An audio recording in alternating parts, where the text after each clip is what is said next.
By the end of most video games, you've unlocked enough powers, weapons and skill upgrades to technically qualify as a doomsday device. This leaves sequels starring the same character in a bit of a pickle. They want to make the game challenging, but you're so overpowered that's going to be tricky, unless every enemy you encounter is a battleship made entirely out of guns. Some games tough it out and let you keep your powers and equipment from the previous game.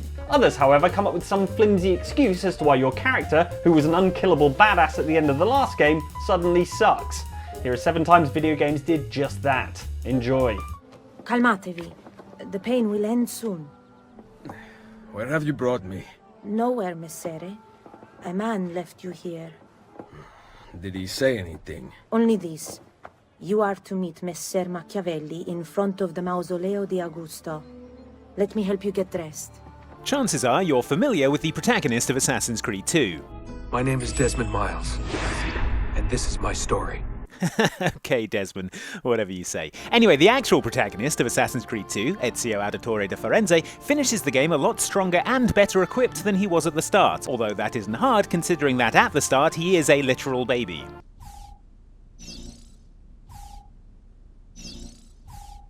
That game's sequel, Assassin's Creed Brotherhood, follows directly on from Assassin's Creed II, and naturally assumes that you upgraded Ezio to the maximum level, starting you off at the start of the game with 25 blocks of health, equipped with Altair's legendary armor and sword, and with over 53,000 florins jingling around in your coin purse. Presumably those 100 feathers I spent ages collecting are on me somewhere too.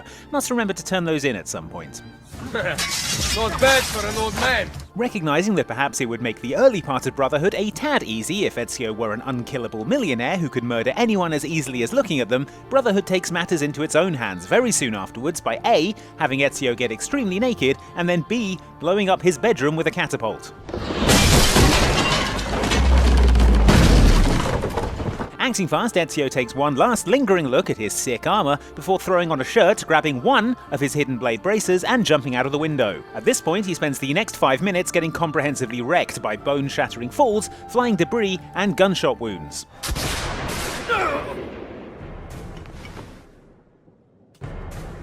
As a result, when you're finally back on your feet and ready to get back into the game proper, you're broke, you've lost almost all your fancy weapons, you're in your basic armour, and, thanks to the lingering effects of your earlier injuries, you're back down to just 5 blocks of health and getting sassed by old-timey plague doctors. Someone my age. Chile. Which is all fine, but I'm not collecting those feathers again, Assassin's Creed. Ezio's mum can go get them herself this time. Listen, Alex, my systems are acting up a little, so I've got to get checked out. But if you want to meet or... What? No, I'm fine, man. You just take care of you. This girl's built tough. Give me a call when you're useful again, okay? All right, I will. Talk to you soon. Adam Jensen from Deus Ex Human Revolution is the make-your-own ice cream sundae of video game protagonists. Only instead of toppings, he has biomechanical augmentations, and instead of being a delicious ice cream treat, he punches through walls and breaks people's necks.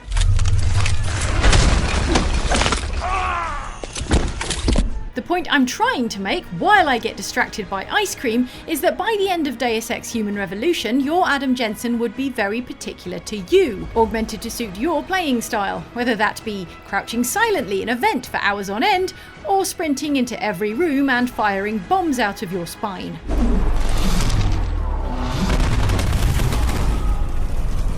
When the sequel Deus Ex Mankind Divided rolled around, the developers decided that, rather than allowing you to import your save Mass Effect style, they would choose one of the original game's endings as the canonical one, with the story continuing from there.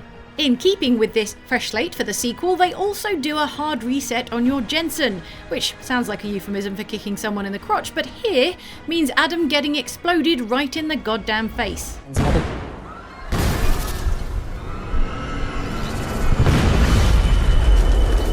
Being a double hard robot bastard, Adam isn't too shaken up by this, but it sends his augmentations haywire, deactivating a bunch of the most useful stuff you acquired in the first game, along apparently with Adam's ability to put on a shirt, even on important business video calls. When the world transforms itself the way ours has, people need to adapt or get left behind. Hey, my eyes are up here, Sarif. Anyway, you need to head to a respected licensed augmentation doctor, but since there aren't any around, you end up in the basement of this guy and his haircut. So let's strap you in, get the gas going, and then, well, then I just need to sort of dive in. Feel my way around. Seems fine. The good news is that apparently you have a whole load of new experimental test orgs hidden in your body that you were unaware of the whole time you were playing the original game. How convenient. Experimental test dogs, man, hidden inside your body. You're telling me I got more implants than I thought I did? More than your body can handle. Pretty cool, right? The bad news is that you've been factory reset and you have forgotten a whole bunch of the cool stuff you knew how to do in the original game. Took 2 years for my body to get used to everything. Right. Well, I had to undo some of that getting used to. So it's going to be a while before you're punching through walls and breaking people's necks once more. You can still crouch in vents though. That one's for free. Blast them, Kyle! Kyle?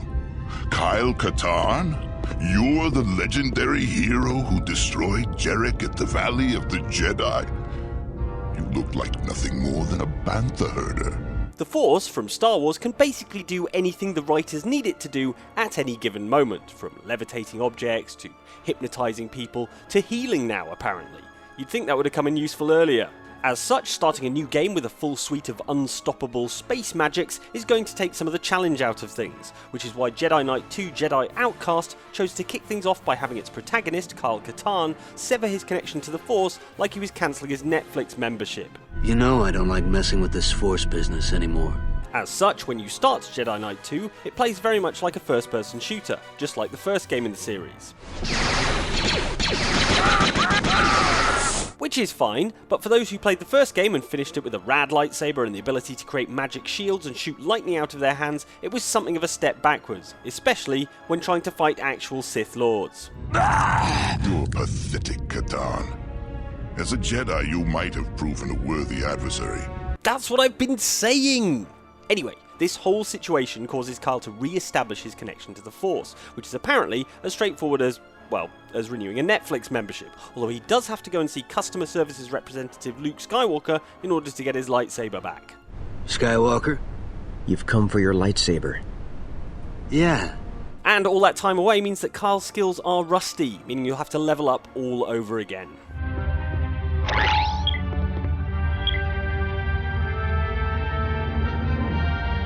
Still, at least the Jedi are fine with retraining me so that I can use the Force while driven by grief and anger into a revenge mission. If you should fall to the dark side, you could use the Valley's power for unspeakably evil purposes. Yeah, that's the plan. We cool? Of all the possible futures, this one held the most promise that something has changed. Do not worry, Kylina. No harm will come to you in Babylon. I promise. Look, we are nearly home.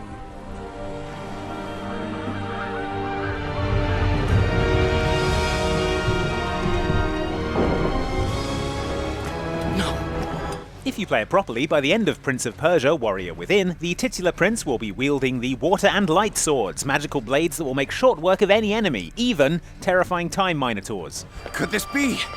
This sword, it seems to protect me from the Dahaka. He also has something called the Medallion of Time, which gives you incredible time powers, which you'd think you'd want to hang on to on account of how it makes you unbelievably powerful, all but immortal, and is the perfect accessory to dress up any adventuring outfit. Not the prince, though, who decides at the start of the sequel, Prince of Persia: The Two Thrones, that the Medallion of Time is bad, actually, and chucks it into the sea, like that old lady in Titanic, but with more upper body strength. And doomed us all. Alright, Prince, whatever you say. You just better hope nothing bad happens from here on out.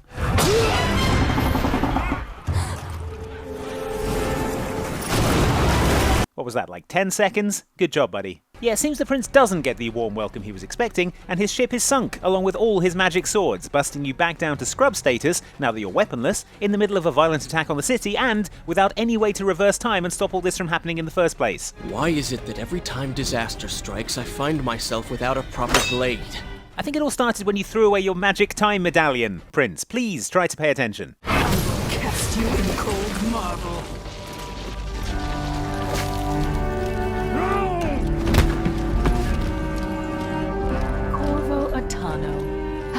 handsome you are for a man of your age.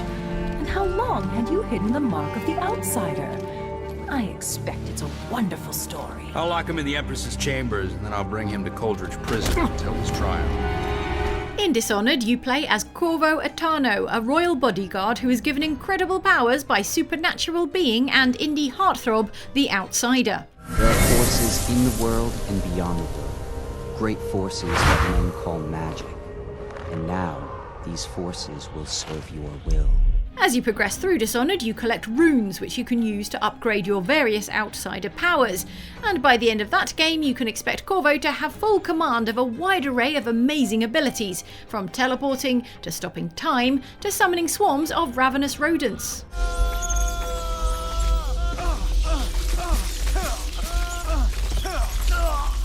In Dishonored 2, you can choose to play as either Corvo or his daughter Emily, who also has access to the Outsider's gifts.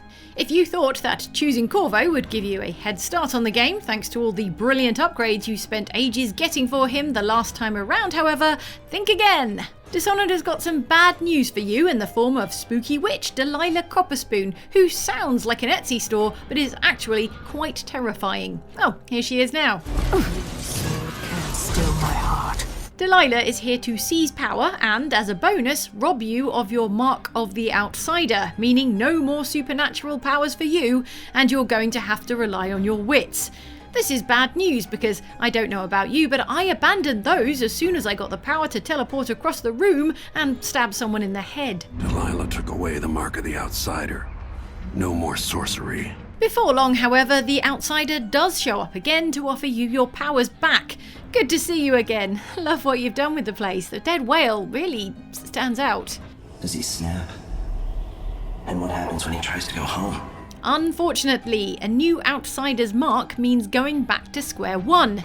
You will have to rebuild your powers the old-fashioned way. Unless you choose to reject his gifts outright, that is. The choice is yours. Haha, yeah, good one, outsider. I'll take all your teleportation, thanks. I felt this so long ago. The void. It was still there all along.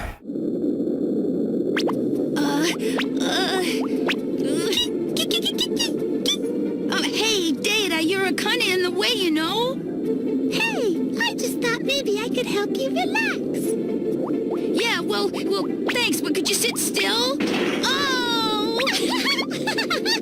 The Mega Man Legends games took the side-scrolling 2D platformer series into the third dimension, added much more of a story, and introduced new characters, one of whom was a baby piloting a mech suit.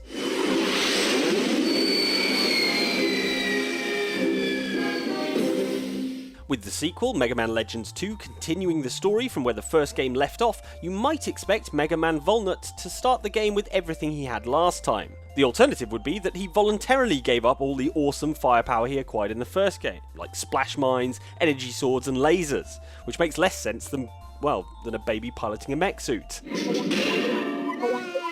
Yes, thank you, Bon Bon. Well, no, it turns out that you start Mega Man Legends with none of that cool stuff. Why, you ask? Well, as you start the game, you get into a conversation with Mega Man's friend Roll, and one of the conversation options is, where are my weapons? So maybe this will enlighten us. I'm really sorry, Mega Man. I needed to upgrade the flutter. I'm afraid I sold all your equipment. Please forgive me. Roll sold them all, without asking. And apparently, Mega Man is fine with that, because that's the end of the conversation. But at least she does give us something in return, a fire extinguisher, to put out the fire started in the ship's kitchen by her monkey. Thank you, Mega Man!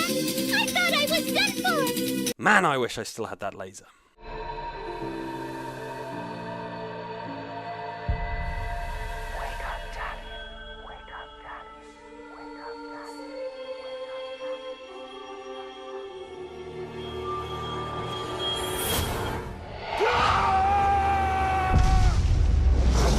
In Middle-earth, Shadow of Mordor, you play as Talion, a ranger who is bonded with a grumpy old ghost named Celebrimbor, who in life forged the Rings of Power that gave the Lord of the Rings series its name and 40% of its merchandise revenue.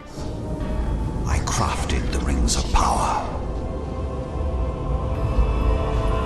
Celebrimbor. Not wanting to be a one-hit wonder, Celebrimbor is out to create a hit sequel to his previous project by forging a new Ring of Power, which he and Talion can use to put an end to Sauron. Power can blind those who seek it. Huh, blue. Nice. Love that new colorway. Along the way, you unlock new abilities both for Talion and, more excitingly, for Celebrimbor, including cool supernatural wraith abilities like Brand, which allows you to convert enemies to fight on your side, letting you build your own personal orc army. In short, branding is an extremely good ability that you have at the end of Shadow of Mordor and don't have at the start of its sequel, Shadow of War, because as Celebrimbor puts it, he poured a good chunk of his life force into the new ring when crafting it and can't do it anymore. Poured my life force into that ring. Usually this wouldn't be a problem since you're now wearing an actual ring of actual power, which compensates for the loss of wraith powers by being awesome. This lasts for about 4 minutes, right up until one of the game's earliest cutscenes where Talion hands over the ring to Spider Lady Shelob in return for Celebrimbor's freedom, and we're back to square one. Take your prize.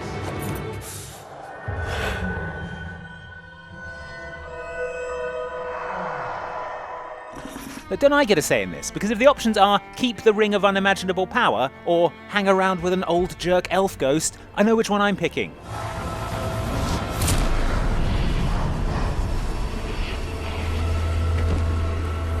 The war you came to fight is not here. So there you have it, 7 times video game sequels busted you right back down to scum-sucking noob for reasons that we think are pretty flimsy. If you'd like to see more from us, we have a video on screen right now from us, and also one from our sister channel, Outside Extra, who are like us, but they also recognise the existence of PlayStations. If you really enjoyed this, do like and subscribe, and hit that bell icon to be notified every time we make a video. We make them just for you. Well, you and lots of other people.